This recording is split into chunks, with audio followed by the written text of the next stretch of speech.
All right. Welcome to the Adult 40 and Over Section Championship Captains Meeting. Thank you guys for being here on a Monday night. Thank you guys for being captains and running the teams and herding the cats and getting everybody organized all throughout the year and then also through championships. And thanks to all the staff who organize all the leagues and help and answer questions and pop on these calls. And we really appreciate everybody doing it for tennis. So I'm going to share my screen, and then that way we have this we have a PowerPoint presentation. Share my screen. This one. Share. All right, is that big enough for everybody to see? Yep. Okay. So welcome to the Adult 40 and Over Section Championship. They're not going to let me advance it. There we go. The Adult 40 and Over National Championship. So you guys will see they are split up over several different areas and several different weekends. The 3-5s and the 4-0s are the same weekend, October 7th through the 9th. And the 3-5s are in Scottsdale, and the 4-0s are in Oklahoma City. Everything's on hard court. The 4-5s are October 14th through 16th in Oklahoma City. And the 3-0s are October 21st through 23rd in Surprise, Arizona. So our championship is August 12th through 14th. We are going to be at Bass River, Winchester, Woburn, and Willows. So we had to pull in an extra club because we had so many teams, which is really great. We appreciate all of that work. That means that we are growing and getting more people involved. So those are our clubs this year that we are using. The addresses are on the one of the documents in one of the show pad links, and we'll make sure that those all are sent out as well. The playoff weekend is Christy, can I interrupt for a second? Yes. You forgot the Rhode Island sites. Oh, yes. Charlie, jump in. Sorry. Yeah, you're also the 3-0 women are split between Center Court in East Providence and Forecourt in Cumberland. If you need the address, just email me and I will send it to you. And the 4 or 5 men are at Forecourt. Thank you, Charlie. I did forget. I totally did. So thank you so much. The playoff weekend is 2 weeks from the coming weekend, and we don't have all the locations solidified on who's playing where, but it is going to be in Eastern Mass. So we will get that to you guys as soon as possible. A few regulation highlights. We always try to go over these to make sure everybody remembers, and for the new people, so you'll know what to expect. When you check in, we want for the very first time, we would like for you to check in 45 minutes prior to your first match. So if your first match is at 3 o'clock, come at 2:15. If it's at 8 in the morning, come at 7:15. So it's 45 minutes prior to your first match. It allows us to give you your lineup cards, hand out your player gifts, answer any questions, and then you still have a few minutes to fill out your lineup cards. And those lineup cards are due 30 minutes prior to the start of the match. So make sure that your players are there and ready 30 minutes prior, because if we do have the ability to get anybody on early, we will. We want to make sure that everything runs on time and we get everybody in and out in a timely manner. So 30 minutes, the site directors are pretty good about giving warnings, but 30 minutes doesn't mean start filling out your lineup at the 30-minute mark. It means please hand it to your site director at the 30-minute mark or prior. All your players need to have some kind of a government issue ID with a picture on it. It can be a driver's license, it can be a passport. They'll need to show it when the site director calls them up to play. There's no coaching of any kind. So nothing from the windows, nothing from the lobby. If your players have any kind of issues, what we're going to have them do is leave a racket on the court and come directly to the tournament desk. And that way, if they need water, if they have a dispute on court, if there's a medical issue, if there's anything at all, they come directly to the tournament desk. We're having them not ask you guys as captains for help in that manner because it can be considered coaching. It's just helpful for us if you don't even say, hi, how you doing? Just let them come straight to the tournament desk and ask for some help. The format is 1 line of singles and 3 lines of doubles, 1 and 3 for the adult 40 and over. We do a round robin.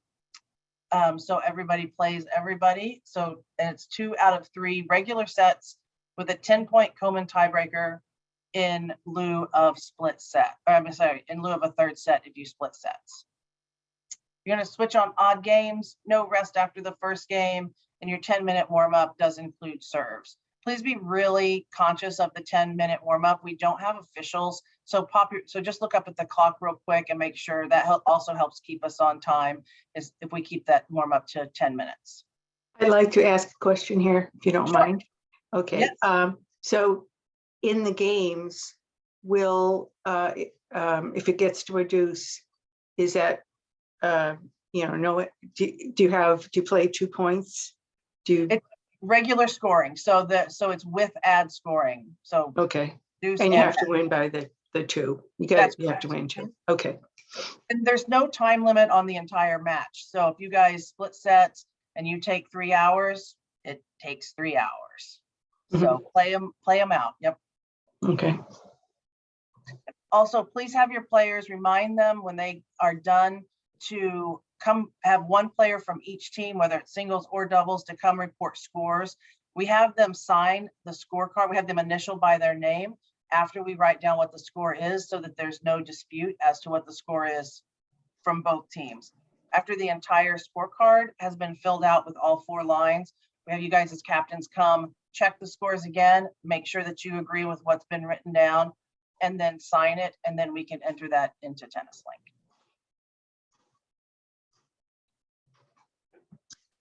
So this is a no default championship, which means we need everybody to play every line every time.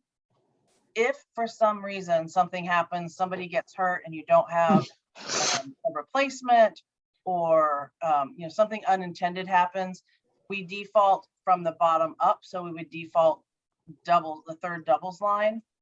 That line would then be defaulted through any future matches you would play or any previous matches that you have already played. That way, each team that gets the same mathematical advantage for the default. If your team does advance to any kind of playoff situation, it's reset and you can play all 4 lines again.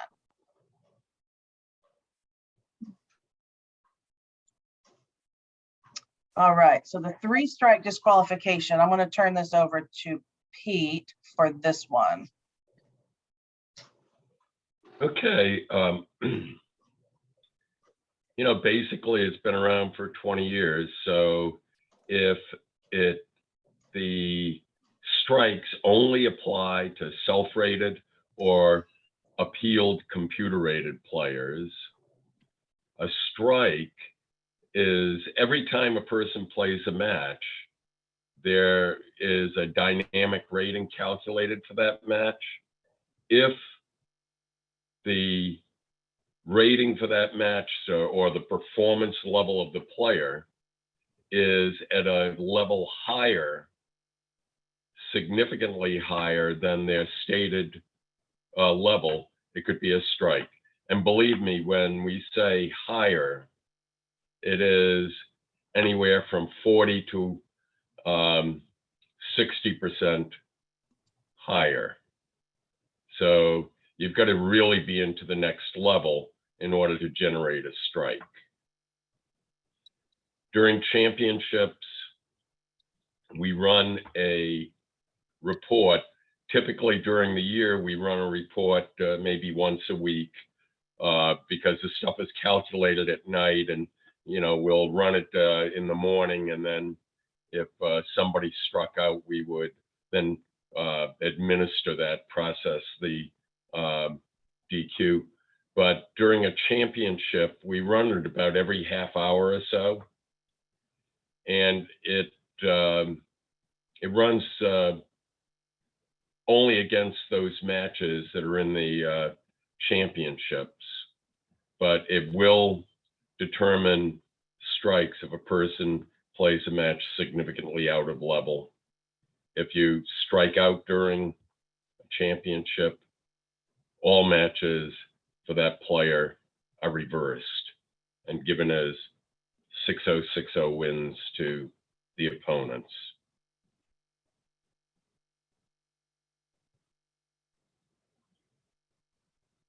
So does anybody have any question about the 3-strike disqualification? I know if you're a new captain or new to this, that might be something that you're unfamiliar with.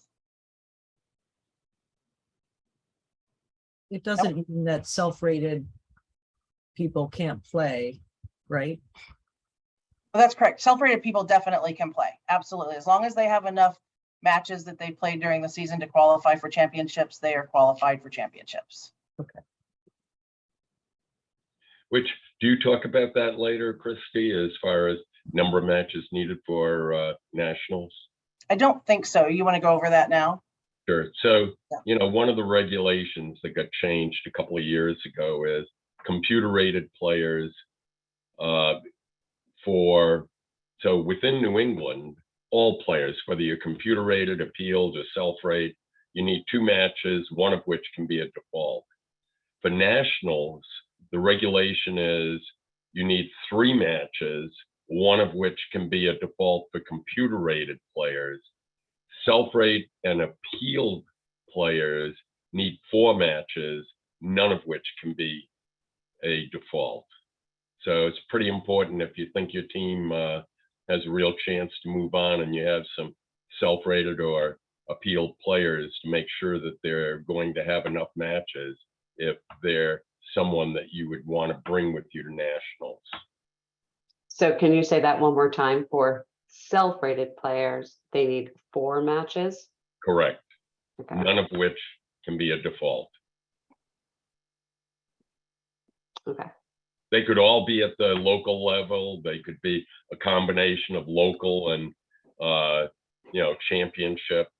So, if you play championship matches, and you're in a multiple flight round robin, the winners of those flights are going to play again in 2.5 weeks or 3 weeks.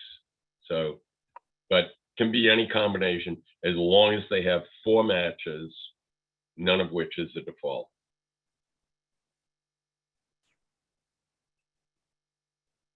I have a question on the self-rated players.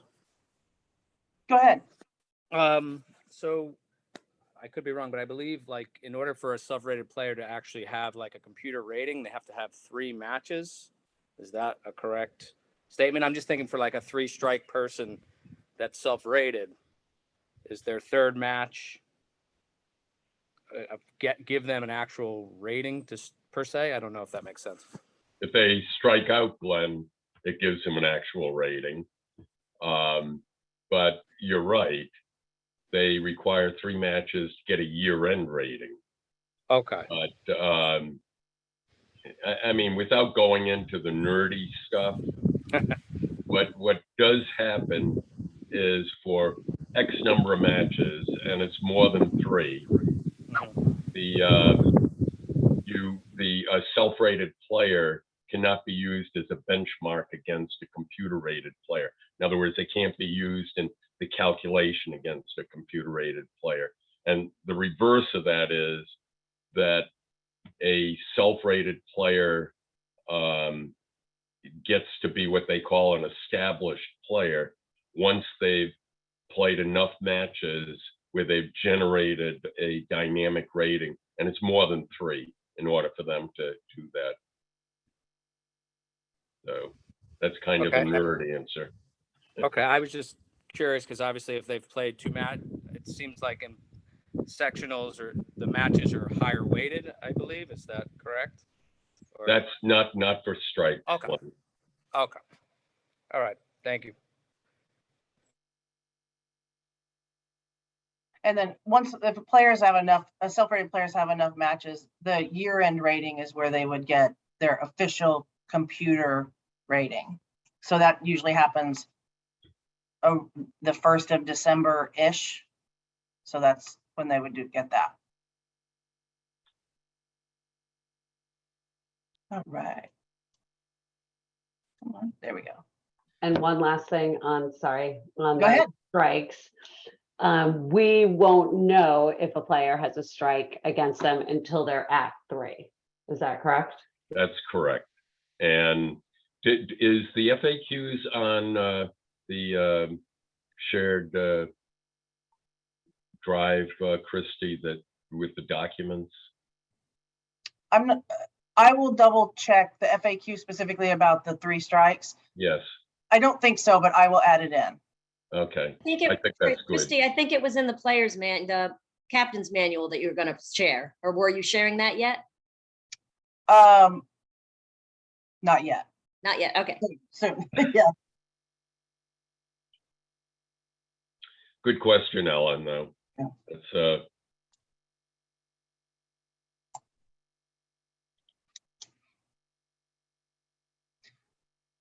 So I wanted to go a little bit over medical timeouts. It doesn't, and some heat things. It doesn't look like it's going to be quite as hot this weekend as it was last weekend, or as it has been in the past. Cross our fingers on this.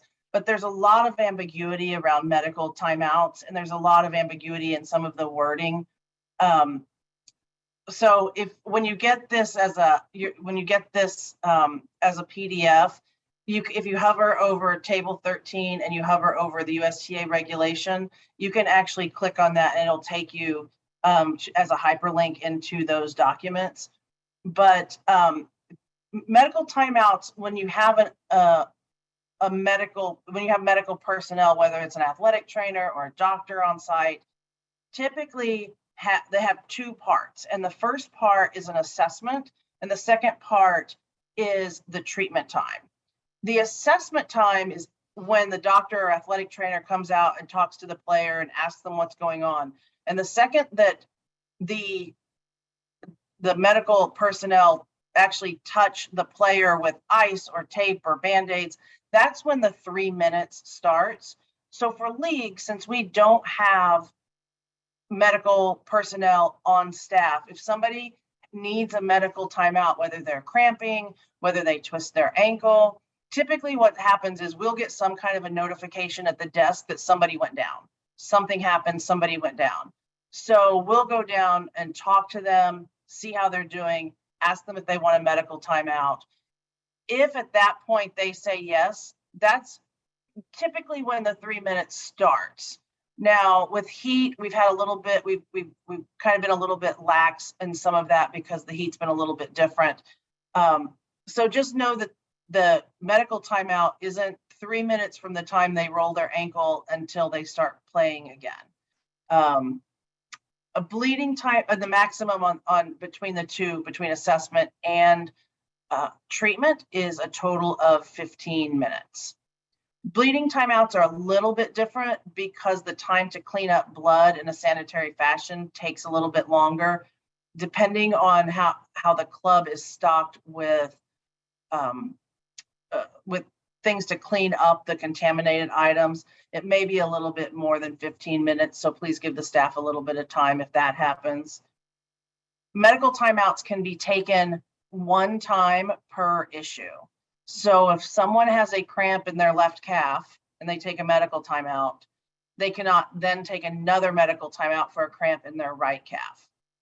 But if they have a cramp in their left calf and take a medical timeout and then they roll their ankle later, that is a different medical timeout, and they are allowed to take a medical timeout for that. We want everybody to be safe out there and to be healthy. So we are doing our best on the medical timeouts without officials to keep everything going. Does anybody have any questions about that? Clear as mud. I have a question. Yeah, I mean, it gets very hot and sometimes there are, you run into a situation where maybe people want to take longer than, they may not be having a medical issue, but they're hot and would like longer time between drinks or, I mean, I think anybody can take a drink anytime, but as far as like the, on the changeover, so is there how's that definition between somebody really having a medical condition and just kind of being hot and wanting to take more time in between points, et cetera? well, you have 25 seconds between points, which Right. is plenty of time to walk over and grab water. So you can get a drink, any player can get a drink between points, between games. Right. You get 90 seconds on a crossover. So on the odd games, when you're switching over, sit down, you get 90 seconds. Okay, If it gets so hot, the site director can make the decision to allow that time to be longer, but the players can't. So if somebody is taking longer, then that can be considered stalling. And so what somebody would need to come up to the tournament desk and get somebody to time the crossovers for a few crossovers. Now, if it does get really bad out there, and it has in the past, talk to the site directors, let them evaluate, and then they can let everybody know that it's 120 seconds instead of 90 okay. or whatever it happens to be.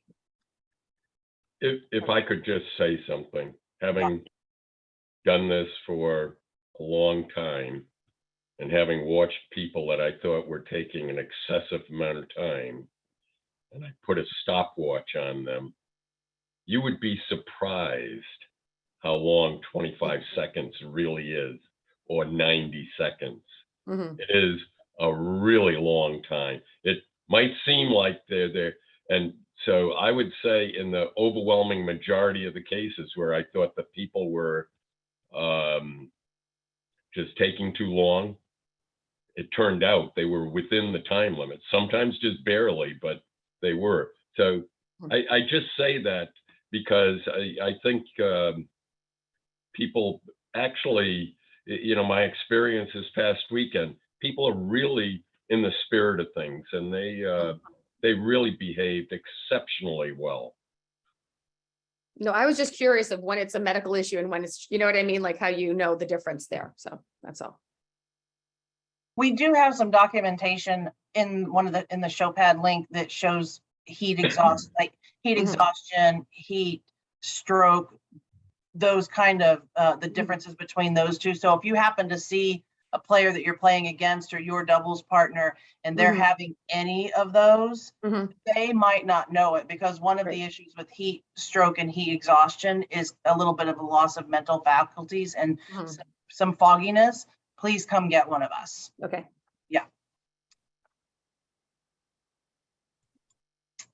Okay, so the fun point about code violations now, with USTA National has instituted now a national suspension points system when it comes to code violations and grievances.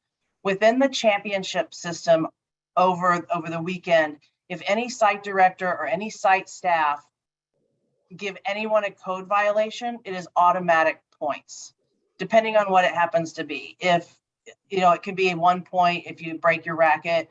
If you hit somebody, it could be 20 points. So the suspension points are automatic. They are national. So if you get enough suspension points in a rolling 12-month period to actually be suspended from USTA in New England, you are suspended from USTA in the entire country for that period of time. So that is new as of 2022. And I put the calculation tables up here for you guys so that you can kind of see how many points it takes to get suspended. Nobody is going to get code violations this weekend. I'm going to cross my fingers. So you guys are good. But just know that everything's national now. And this is the first time that it's ever been on a national system.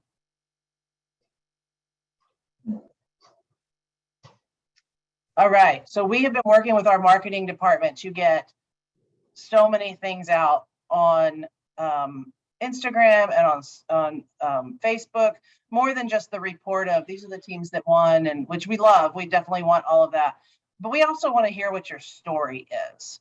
Do you have something interesting about your team? Is there somebody who is just doing something that's really interesting, send a direct message to USTA New England's Instagram. The marketing department monitors that all the time. They may contact you to send it so that they can talk to you a little bit more and get some things out on social media. And just tell us your story. We would just love to hear more about why people play tennis, why they keep playing tennis, and how long you've played tennis, or how long you've captained, or why do you do it? Just anything that's really interesting. So, for instance, this past weekend, we had one of the ladies has been she decided to take 2 years and travel Europe, and she came back to play with her team because she wanted to go to districts with her team. So we thought that was kind of fun that she came back from Europe for that. This is just a little side note. iPhone now, if you have an iPhone, your photos are already automatically taken in this format that's HEIC. I don't know what that means, but it's easier for our marketing department to use JPEG. So there's a way to go in through your settings and make it a JPEG. And there's a link to how to do it. It was really easy when I tried it. So also you can email directly James Mamonis. If you guys know him, know the marketing department, if you have pictures, we take pictures of winners and finalists over the weekend, the ones that don't have playoffs. And then on the playoff weekend, we will also take photos of winners and finalists, but we want other photos too, some fun things. So, all right, a few quick FAQs. No courts are Christy. available. Yes. Yes, Jim Constantine here from New Hampshire. I asked this question to you on an email about the COVID thing, where we have a player that because of COVID, he could not get another match in. And our season ran from September to December, and that's when COVID was pretty rabid up here. And we just could not get him in for a game. And I don't understand why the USTA wouldn't bend the rules a little bit because of the COVID situation. And we all know that was a pretty tough thing to go through. Yeah, And he's Jim. not a ringer by any means. No, I know. We discussed with the section league committee, which is made up of your state league chairs, how to handle COVID this year. And they unanimously voted that that there wouldn't be any waivers for any COVID reasons. And National is also not making any accommodations for any COVID reasons, which probably is why our section league committee made that same decision. So it is frustrating. I don't think you're the only one that's in that boat, but there are no waivers nationally or on the section level for COVID. Well, that's too bad. And another question, one more question. Yes. Are you going to have water available at these tournaments? So we don't supply bottled water, but the locations all have water fountains and water in the bathroom. And I think some of them actually even sell bottled water. There are showers available. Everything's open. So there are no COVID restrictions in place. But the water fountains all have the filtered water in them. Okay. Yeah. All right. Thank you. Sure. So you guys know that there are no courts available for practice before or during the championship. Please do not attempt to rent courts before. Please don't try to get on the courts before. Or if we have an empty court, try to go practice. We don't have enough for everybody to practice, so we can't allow one team to get on and practice. If you'd like to practice, please find courts at other facilities or outdoor locations, public parks, something like that. But there will be no courts available for practice before any of the championships. The bathrooms and showers are open, like I said to Jim. No COVID protocols are in place. Masks are optional on and off the court. Please be respectful for anybody who does or does not wear a mask. We had a pretty good mix this past weekend of people who wore masks, especially in the lobby and in the crowded areas. And some did and some didn't. So just be respectful of the players, of each other, no matter how you feel about wearing masks. Please bring plenty of water and snacks with you. Water only is allowed on court. The water, and the reason we say that is if you have colored Gatorade or anything that has some color to it and it gets spilled, it does stain the courts. And we want to be respectful of the club owners and what they do to keep us playing. I have a quick question about that. Go ahead. So there's like a clear Gatorade they make. It's like a glacial flavor. Is Mhm. that something that might be allowed? Because especially with, even though the temperature is going to probably be a little better this weekend than it has been, there'll be a lot of residual heat on the indoor clubs. And just from personal experience, like water's fine, but you really need like those electrolyte drinks to like kind of get through multiple matches. So is that something a club might consider acceptable? I think so. I think it really is the color that stains the courts that is the issue. Okay. I mean, like, so it looks like this. It's like it's Yeah. like a little cloudy, but there's no color to it. Okay, yeah, I think that's fine. Okay, thank you. I think somebody else on the last call also had asked about adding some lemon to the water. She liked to put lemon in her water. That's fine as well. Hmm. There's also smart water, which is clear. Yes. Yep, thank you. We also have started recommending, if you have a cooler, you throw some ice in it and a towel, and that way your towel stays nice and cold. You can take those things on court, as long as your cooler doesn't leak water, so that it kind of helps keep you a little bit cooler with the cold towel. Alcohol is not allowed in many of the clubs. So if you have a question and want to bring beer, wine, champagne, whatever it happens to be, please call the club. I'm going to let that be you guys' responsibility to determine between you and the club. Some of the clubs do have a liquor license, so they cannot allow people to bring liquor in. Some don't care.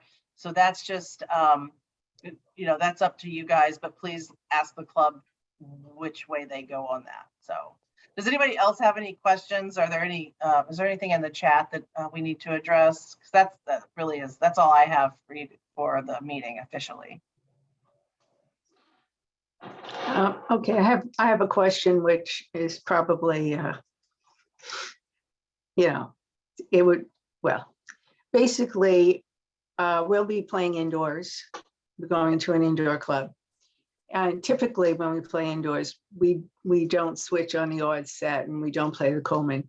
How does USTA feel about that? Do they want us to follow the rigid rule, the rules, or can we make allowances for the space? No, we are requiring everybody to switch on the odds and requiring the Coleman tiebreak. Okay. I think it's in the back of the championship regulations. There's a printout of how to do the Coleman tiebreak. So if you'd like to print that out for your players, if they're unfamiliar with it, or if they find themselves in a situation and they're unfamiliar with it, they can come to the desk and ask for help from the tournament staff. We want to be an asset to you. We want to be helpful to you. We want to be helpful to your players, so they can, come up and definitely ask us those questions. The other thing along those lines, the new regulation is that the curtains are closed unless the club requires them to be open. And my understanding of the clubs that we're going to be using this weekend, they allow us to close the curtains. So if you guys get there and the curtains are open, just throw them shut for us. It keeps balls from rolling all over the place and makes play a little bit faster.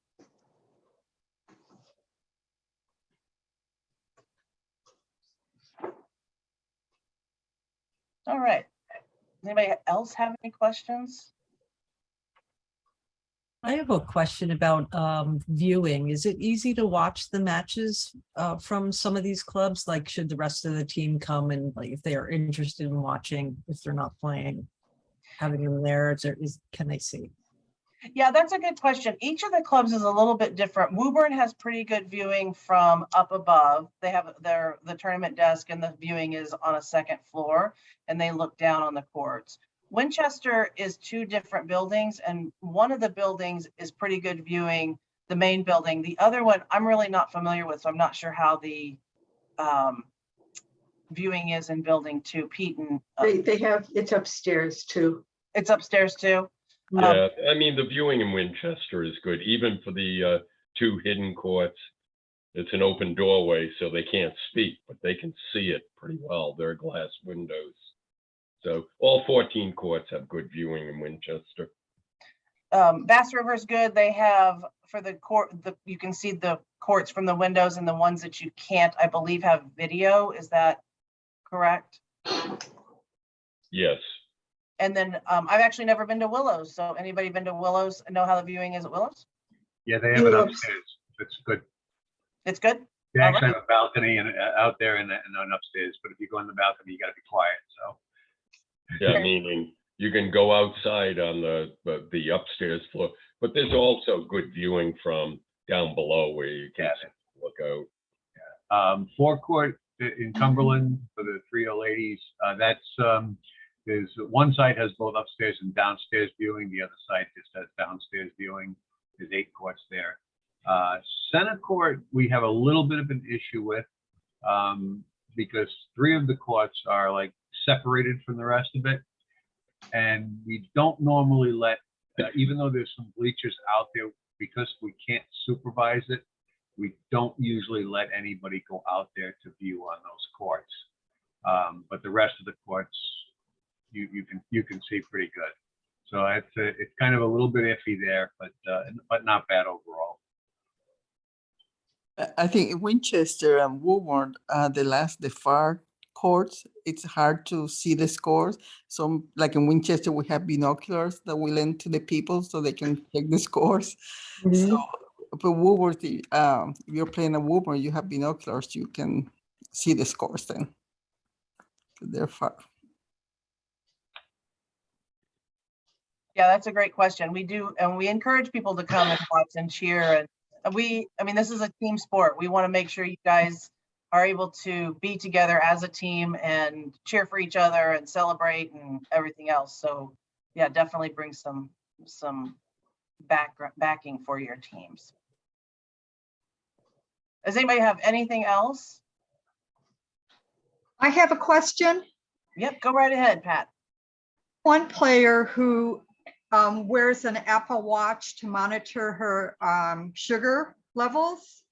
And Okay. she asked me if I need to talk with anyone or send in advance information about that regarding it, because that's the way she knows, how to monitor her state, her diabetes state. When you check in for the first time at your location before your first match, talk to the site director there and let them know so that they can make a note of it and let the other teams know that that's why the Apple Watch is on. I definitely think that's probably the best way to go on that. Okay, and thank you very much. Also, did you mention with the 3-0, 40 and over, what if we advance, it's another 2 weeks from that weekend? And the location, I came in about a minute late or 2 minutes late, and the location would be Western Mass somewhere. Is that what you were saying? Eastern Mass, 2 weeks. Oh, from Eastern. Oh, Eastern Mass. oh, Yep. great. So, and even for the 3-0, we would have our playoffs in the 26th, the weekend of the 26th. That's correct. Yes. Okay. All Yep. right. Thank you. Pat, what club are you gonna be at? Cumberland. Okay, I'll be there. So just about your player, you can just touch base with me. Thank you, Peter. I'm Charlie. Oh, thank you, Charlie. I wasn't sure who was talking. Your name was on your mouth. Yeah, I gotta sit up higher. Christy, can you tell us about the parking at Bass River? I hear it's limited. Should we be looking to carpool or? I don't think so. I mean, it's not as big as some of the other parking lots, but I haven't ever had problems finding a parking place near it. Pete, do you or Viola have any? Yeah, this weekend it was pretty packed there, and I know that you can park like across the street. Also, they have in the front and the sides, and some people were parking across the street. Yeah, I would say too, there is parking for about another 10 cars on the back door side of Bass River that people always forget about. So there's probably enough parking. But the one in the back sometimes is for their staff. Right. for their staff. I mean, the Bass River, not USDA staff, the Bass River staff. Okay, thanks. There are two questions in the chat that I don't think we respond to. One was relative to, hey, if you're toweling off, can you only leave it on the bench? I believe you can either leave it on the bench or by the back curtain. Christy, you've officiated, so I mean, I think you might have a better answer to that one. And the other, there was one other that I saw.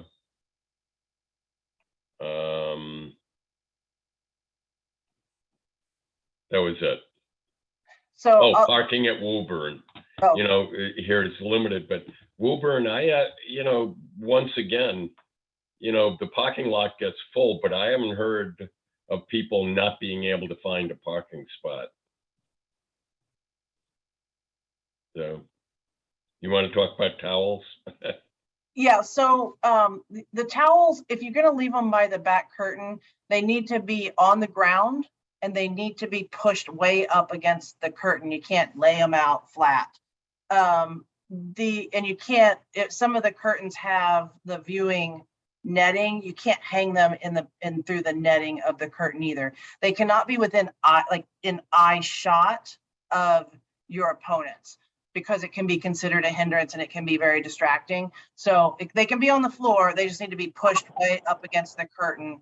And it's also at your own risk. If you're going to go after a lob and you step on it and you slip and fall, it is, that's also a possibility. So just know you do have 25 seconds between points, or you have 20 seconds, but you have enough time to go towel off at the bench if you kind of run over there and towel off. So I would encourage you to leave it at the bench, but it's not against any regulations to put it on the floor at the back curtain. Christy, Yes. Jim again from New Hampshire. Since there's not going to be any officials roaming around the courts, how are the players supposed to deal with a code violation? Supposedly a guy, does something really stupid. How is that going to be reported? Does the player go up to the desk and tell them what's going on, or how's that going to work out? Yeah, so if you guys have any issues, with any other players, or if you have any kind of not confrontation, but conflict, disagreements on the court, give yourself about 30 or 45 seconds, and then have one player from the court leave their racket on the court and come up and talk to the people at the front desk, and the desk will either go down there and discuss it. They will talk about it. They will definitely watch for it. Only tournament staff can code violate somebody. So you players cannot code violate each other. But if there is some kind of a behavior issue, yes, please immediately notify your site staff. Yeah, I would just like to add to that, Jim. Don't forget, these are unofficiated matches, no different than your local league matches. The one thing being, you do have a tournament desk to resolve issues that you're unable to resolve yourselves. Right, okay. I was just wondering, that's all. Hopefully that doesn't happen, but you never know. We're there to help. All right, buddy. Yeah, and really, especially for those of you guys that may be new or maybe have never been to a championship, remind your players that if there is a medical issue, if there is something going on the court, that it's their responsibility to leave the racket on the court and come up, somebody from the court. They can't signal to the window to get you as their captain to come to the tournament desk to talk to us, to go talk to them on the court. They need to take responsibility for the court, and they need to come up and discuss it with us. Any discussion, any communication between the windows and the players can be considered coaching, even if it is to ask for another bottle of water, or they broke a string in their racket and they need a new racket. All of that, any communication is considered, it can be considered coaching. So just let them know to come up to the desk. They need to pop up to the desk.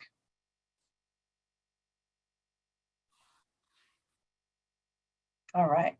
I have a situation that happened during the mix that someone asked a player, asked the other player to remove the watch while they were playing, their Apple Watch. As long as it's in airplane mode, the only people who could ask a player to remove a watch is tournament staff. Mhm. So if somebody asks you to remove your watch while you're playing and you don't want to, and it becomes a conflict, please go see the tournament staff. It might be a situation like Pat had where one of her players needs it for medical reasons. We had, there are some players who keep score on their Apple Watches because they just feel it's easier for them. I don't know how they can possibly see it to keep score, but I don't know whether you can keep score. I don't know enough about the app to know if that can be in airplane mode or not. But I'm just throwing it out there because I have seen it before, so. I don't know if it can be in airplane mode to do that or not either, but I think it would cause enough distress that we should probably not do But that. she was really quick about it. So like she wasn't taking extra time, like she's really good at it. And her score was always right. So, you know, but I don't know that it could be in airplane mode and do that at the same time. And, you know, I think it's becoming more and more popular that people are doing that.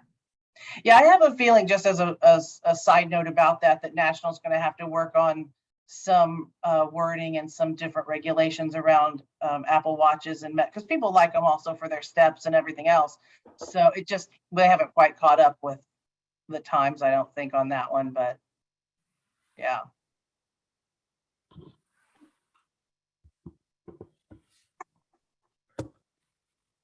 Anything else?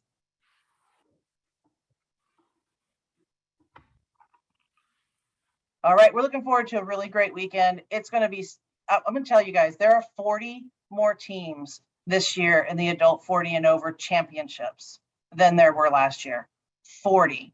That is amazing. That is a testament to you guys getting out there and organizing the teams. That is a testament to the local league coordinators organizing and administering. And I'm excited. It's going to be, we're going to be there from dawn to dusk, Friday, Saturday, and Sunday. So put on your patience hats, maybe in some cases. I'm kind of glad maybe it's not going to be quite as hot.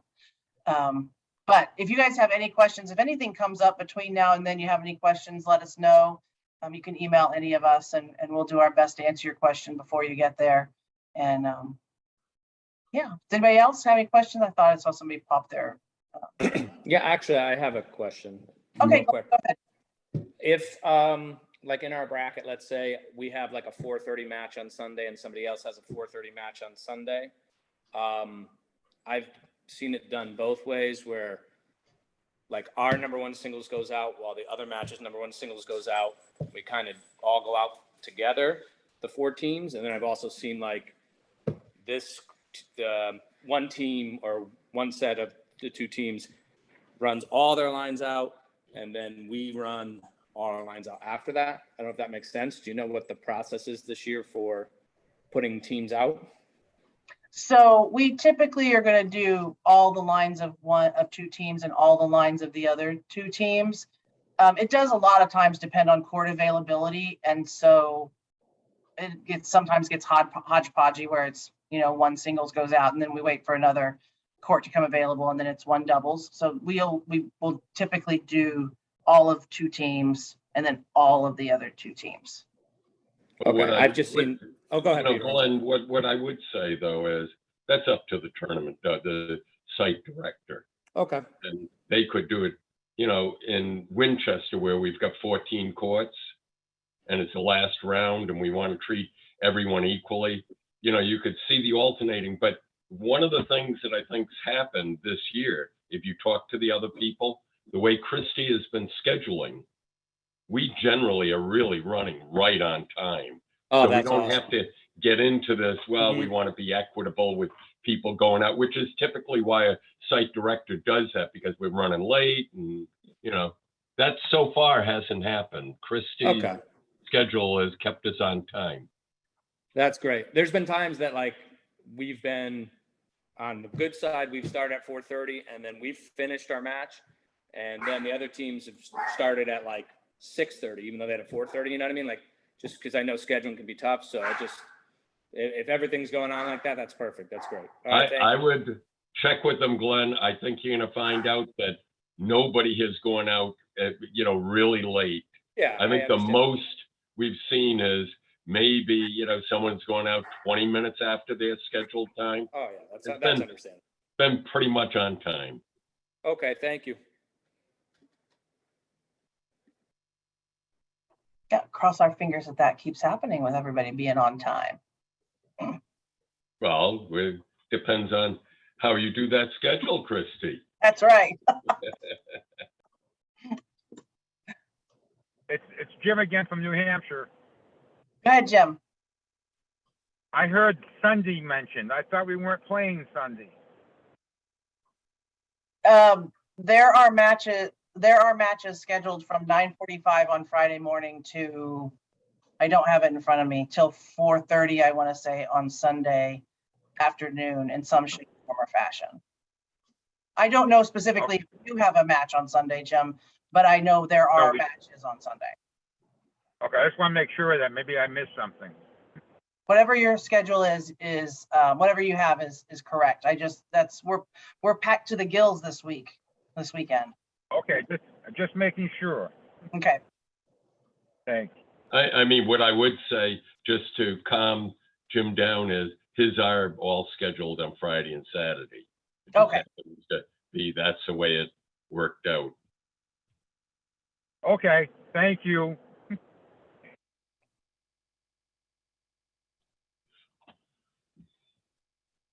All right, you guys, I'm going to let you go. I'm going to stop the recording. Yes, I would